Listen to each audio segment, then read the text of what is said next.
एक राजा था जिसे शिल्प कला अत्यंत प्रिय थी। वह मूर्तियों की खोज में देश परदेश जाया करता था। इस प्रकार राजा ने कई मूर्तियां अपने राजमहल में लाकर रखी हुई थी और स्वयं उनकी देखरेख करवाते। सभी मूर्तियों में उन्हें 3 मूर्तियां जान से भी ज्यादा प्यारी थीं। सभी को पता था कि राजा को उनसे अत्यंत लगाव है। एक दिन जब एक सेवक इन मूर्तियों की सफाई कर रहा था, तब गलती से उसके हाथों से उनमें से एक मूर्ति टूट गई। जब राजा को यह बात पता चली तो उन्हें बहुत क्रोध आया। उन्होंने उस सेवक को तुरंत मृत्यु दंड दे दिया। सजा सुनने के बाद सेवक ने तुरंत अन्य 2 मूर्तियों को भी तोड़ दिया। इसे देखकर सभी को आश्चर्य हुआ। राजा ने उस सेवक से इसका कारण पूछा। तब उस सेवक ने कहा, महाराज क्षमा कीजिएगा, यह मूर्तियां मिट्टी की बनी हैं, अत्यंत नाजुक हैं, अमरता का वरदान लेकर तो आई नहीं है। आज नहीं तो कल टूट ही जाती। अगर मेरे जैसे किसी प्राणी से टूट जाती तो उसे अकारण ही मृत्युदंड का भागी बनना पड़ता। मुझे तो मृत्युदंड मिल ही चुका है, इसलिए मैंने ही अन्य 2 मूर्तियों को तोड़कर उन 2 व्यक्तियों की जान बचा ली। यह सुनकर राजा की आंखें खुली की खुली रह गई। उसे अपनी गलती का एहसास हुआ।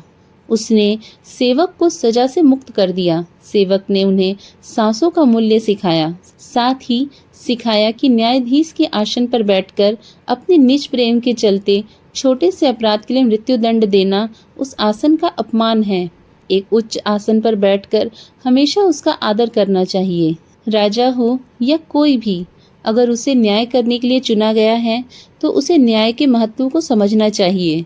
मूर्ति से राजा को प्रेम था, लेकिन उसके लिए सेवक को मृत्युदंड देना न्याय के विरुद्ध था।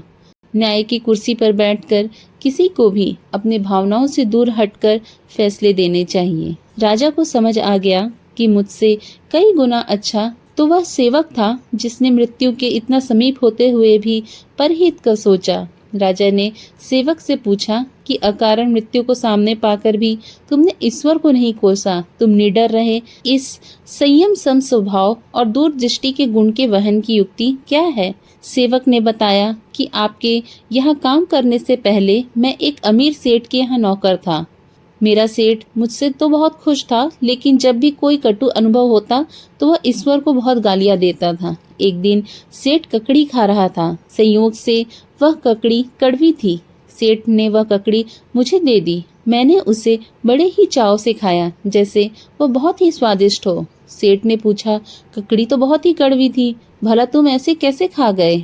तो मैंने कहा, सेठ जी आप मेरे मालिक हैं, रोज ही स्वादिष्ट भोजन देते हैं, अगर एक दिन कुछ कड़वा भी दे दिया तो उसे स्वीकार करने में क्या हर्ज है? राजा जी, इसी प्रकार अगर ईश्वर ने इतनी सुख संपदाएं दी हैं और कभी कोई कटु अनुदान दे भी दे तो उसकी सद्भावना पर संदेह करना ठीक नहीं।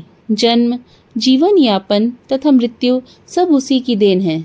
असल में यदि हम समझ सकें तो जीवन में जो कुछ भी होता है सब ईश्वर की दया से ही होता है। ईश्वर जो करता है अच्छे के लिए ही करता है।